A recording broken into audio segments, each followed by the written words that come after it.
بسم اللہ الرحمن الرحیم اعوذ باللہ السمیع العلیم من الشیطان الرجیم بسم اللہ الرحمن الرحیم رب یسر ولا تعسر وتمم بالخیر۔ عزیز طلبہ السلام علیکم ورحمۃ اللہ وبرکاتہ، امید ہے آپ سب خیریت سے ہوں گے۔ اصول الکافی کے دروس کا سلسلہ جاری ہے۔ سبق 134 میں کتاب العقل والجہل کا حصہ 99 ذکر ہونے والا ہے۔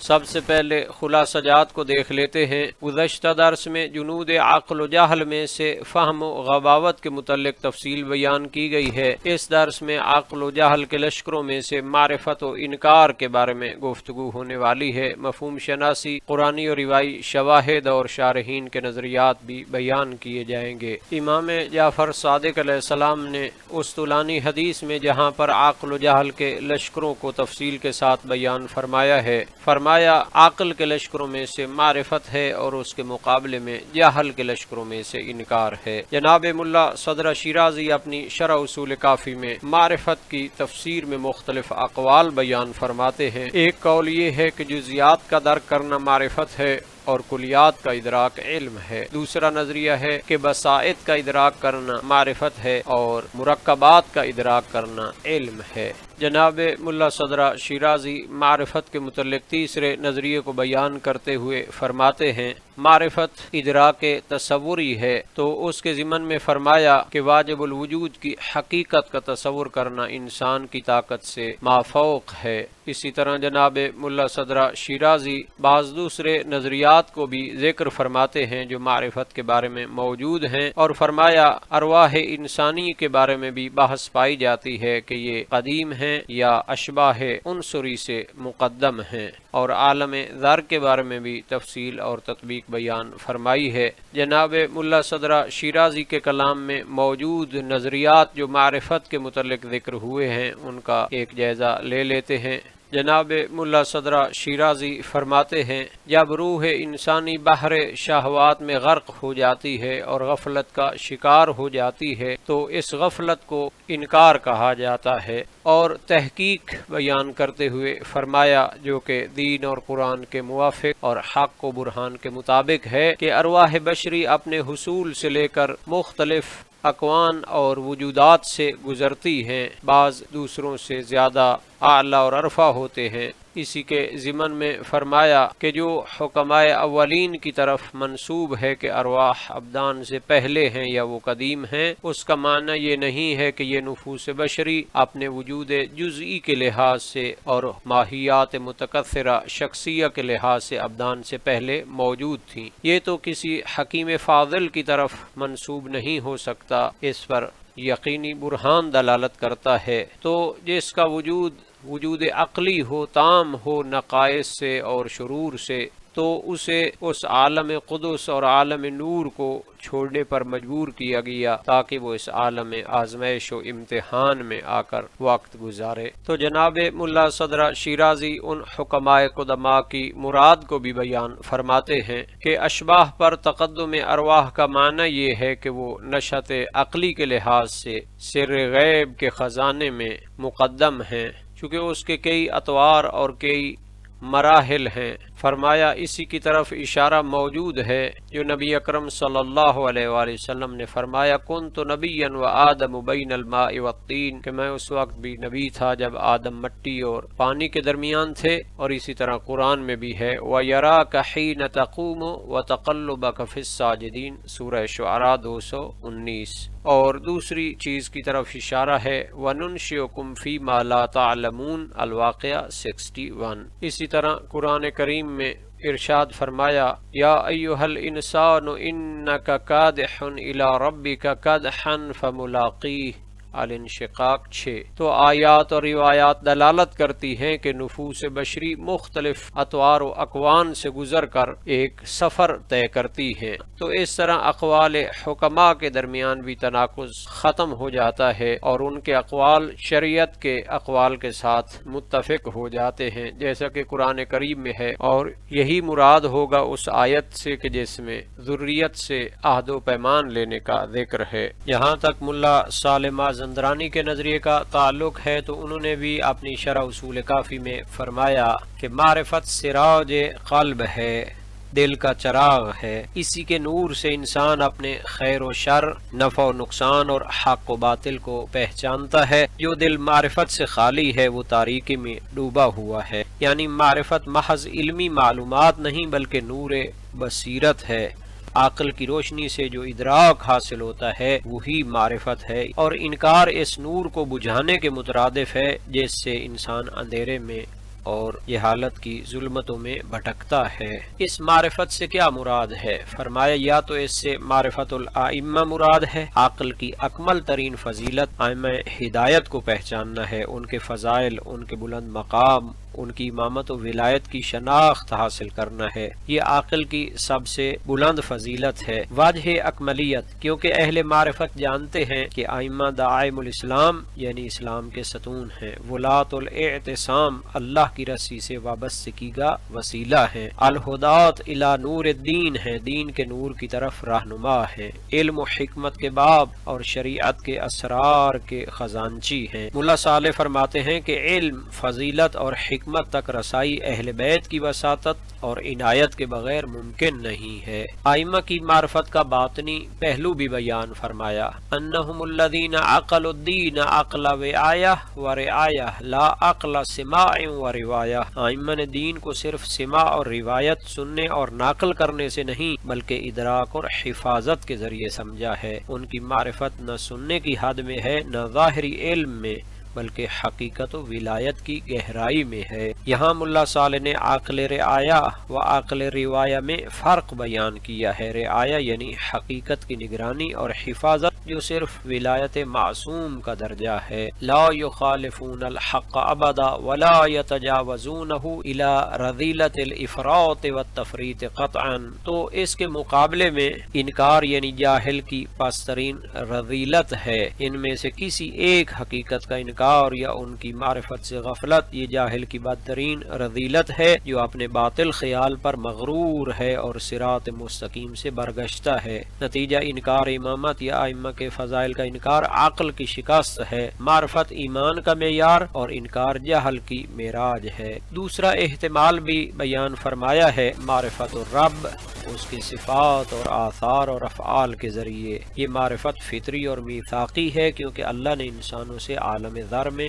اس کا عہد لیا ہے۔ تو گویا ملا صالح مازندرانی کے نزدیک معرفت کے بارے میں دو احتمال ہیں، یا تو معرفت ائمہ خدا مراد ہے یا معرفت رب کریم مراد ہے۔ جناب ملا صالح مازندرانی معرفت کے دوسرے احتمال کی تفصیل بیان فرماتے ہیں، فرمایا بیداری اور غفلت کی دو راہیں، جو شخص الہی نصیحتوں سے بیدار ہو جائے، ہدایت ربانی کے ہاتھوں کھینچا جائے، اس کا دل منور ہو جائے، وہ اپنے مولا کی طرف متوجہ ہوتا ہے اور معرفت کے مقام تک پہنچ جاتا ہے۔ لیکن جو شخص شہوات کے بحر میں غرق اور غفلت کی نیند میں پڑا رہے، وہ غفلت و طغیان کا قیدی بن جاتا ہے، حق کا انکار اور باطل کو اختیار کر لیتا ہے، اور اس پر نصائح اور مواعظ بھی اثر نہیں کرتے، کیونکہ وہ حسن و قبح کے درمیان فرق نہیں کر سکتا، وہ غفلت و نسیان کا شکار ہو چکا ہوتا ہے۔ قرآن کریم میں بھی اس کے اشارے موجود ہیں، فرمایا من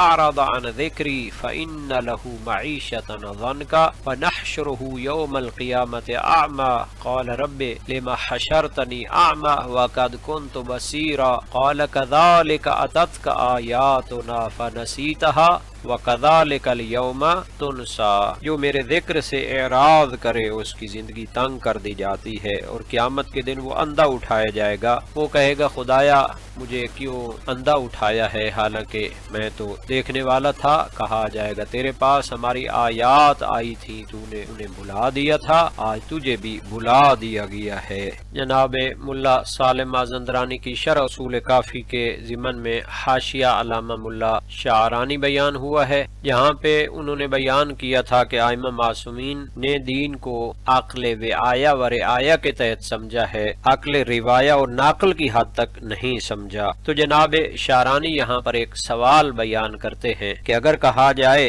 کیا دین تمام لوگوں کے لیے نہیں، کیا شریعت عام لوگوں کے لیے نہیں آئی؟ یعنی اگر شریعت سب کے لیے ہے اور قرآن و سنت سب امت کے فہم کے لیے نازل ہوئے ہیں تو پھر عقل رعایہ اور روایہ میں کیا فرق ہوگا؟ کیونکہ حل ورد الکتاب والسنت الا لفہم جمیع الامہ وحل یتعبدون الا بظواہر الالفاظ، قرآن و سنت کیا سب کے فہم کے لیے نہیں آئے اور کیا سب لوگ ظواہر الفاظ ہی کے مطابق عبادت نہیں کرتے؟ پھر وہ فرماتے ہیں جو شخص روایت کرتا ہے وہ ضرور ظاہری معنی کو جانتا ہے، تو پھر ائمہ کا فرمان کے عقل و آیا تو یہ کیا مفہوم رکھتا ہے؟ یہاں شعرانی دراصل یہ اعتراض واضح کر رہے ہیں کہ اگر روایت کرنے والا ظاہری معنی سمجھ ہی لیتا ہے تو پھر عقل رعایا و آیا کیوں برتر قرار پاتی ہے؟ تو جناب شعرانی اس کا جواب بیان فرماتے ہیں، قلنا نعم وردت الشریعۃ لجمیع الناس وکلہم متعبد بظاہرها، ہاں شریعت سب کے لیے آئی ہے اور سب لوگ ظاہری معنی پر عمل کے مکلف ہیں، لیکن ان میں فہم کے درجے برابر نہیں۔ سب کو ظاہری حکم سمجھ آتا ہے لیکن رعایہ والے وہ ہیں جو باطنی اور دقیق معنی سمجھتے ہیں، یعنی وہ پہلو جو ظاہری معنی سے زائد ہے۔ مجمل اور مؤخر بیان کا ذکر، بعض آیات و احکام ایسے ہیں جن کی تفصیلات کا وقت ابھی نہیں آیا، اس لیے ان کا بیان مؤخر کیا گیا ہے، جیسے قیامت کے حالات کی تفصیل۔ اہل روایت ظاہری تعویلات پر ٹھہرتے ہیں جبکہ اہل رعایت حقیقت مؤخرہ کو سمجھنے کی استعداد رکھتے ہیں۔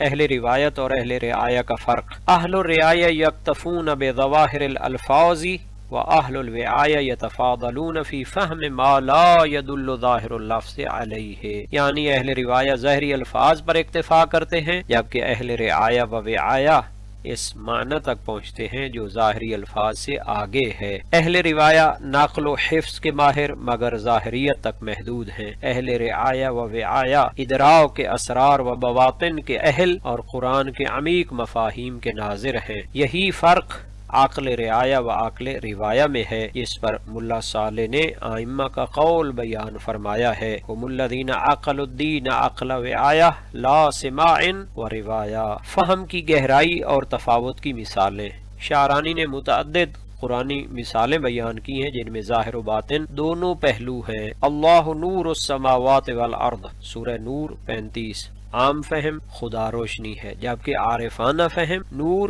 وجود حق کا ظہور ہے۔ انا عرضنا الامانۃ علی السماوات والارض، الاحزاب 72۔ ظاہری معنی اللہ نے امانت پیش کی، باطنی معنی امانت سے مراد ولایت و معرفت حق ہے۔ سورہ حدید آیت 3 میں ہے، هو الاول والآخر والظاہر والباطن۔ اہل روایت اس کا معنی کرتے ہیں خدا کی صفات زمانی۔ اہل وعایہ حق اللہ تعالیٰ کا احاطہ وجودی ہے جو ہر شے کی حقیقت میں حاضر ہے۔ سورہ انعام آیت 93 میں ہے، الملائکۃ باسطوا ایدیہم، ظاہری معنی ہے ہاتھ پھیلانا جبکہ باطنی معنی تصرف و قبضہ تکوینی ہے۔ شعرانی بیان کرنا چاہتے ہیں کہ ظواہر قرآن و حدیث میں گہرے معانی چھپے ہوئے ہیں جنہیں صرف اہل وعایہ عارف اور عالم ربانی درک کرتے ہیں۔ مختلف تفاسیر کی مثالیں، وَمِثْلُهُ اِخْتِلَافُهُمْ فِي مَعْنَى الْعَرْشِ وَالْكُرْسِي وَأَنَّهُمَا الْعِلْمُ أَوِ الْقُدْرَةُ